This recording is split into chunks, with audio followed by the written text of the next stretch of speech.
Ang pamalan ng halaman na ito ay haguloy. Ito ay ginagamit ng mga sundalong Vietnamese noong panahon pa ng Vietnam War. Naging mahalagang parte ng kasaysayan ng bansang Vietnam ang halaman na ito dahil ito ang kanilang gamot sa mga sundalong may malupang sugat dulot ng pakikipagdigmaan. May taglay itong alkaloids at flavonoids na nakakapagpatigil ng nabis na pagdurugo. Itatapal lang ang biniktik na dahon sa parte ng masugatan. May taglay din itong antibacterial, antifungal at anti-inflammatory. Akalain mo nga naman na ang pakalat-kalat na damong ito ay may kakayanan pala magpagaling ng sis. At nakakapagpagaling din ng cervical cancer. Pinananatili nito na healthy and reproductive organ at kababaihan. Nakakapagpigil din ito ng diabetes. Magaling din ito magpagaling ng vertigo. Eksperto ito magpagaling ng ulcer. Pinananatili din ito ang pagiging malusog ng ating puso. Kaya niya din pabubayin ang cholesterol level sa ating katawan. Mahusay din ito sa uric acid.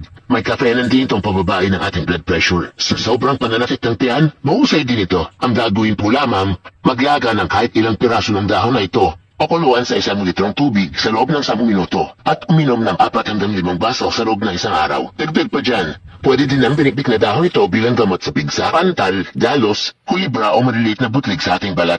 Ang ubo, sipon, lagnat ay kaya din itong lunasan. Pwede din itong gawing natural fertilizer sa ating halaman. Kaya kung napapansin ninyo pag may nakikita kayong haguloy ay sobrang dami nito at kusang nabubuhay kahit hindi inaalagaan. Dahil yan sa taglay niyang natural fertilizer. I-share po natin ang video na ito para po makarating sa ating mga kababayan. Huwag din kalimutan mag-follow sa ating page.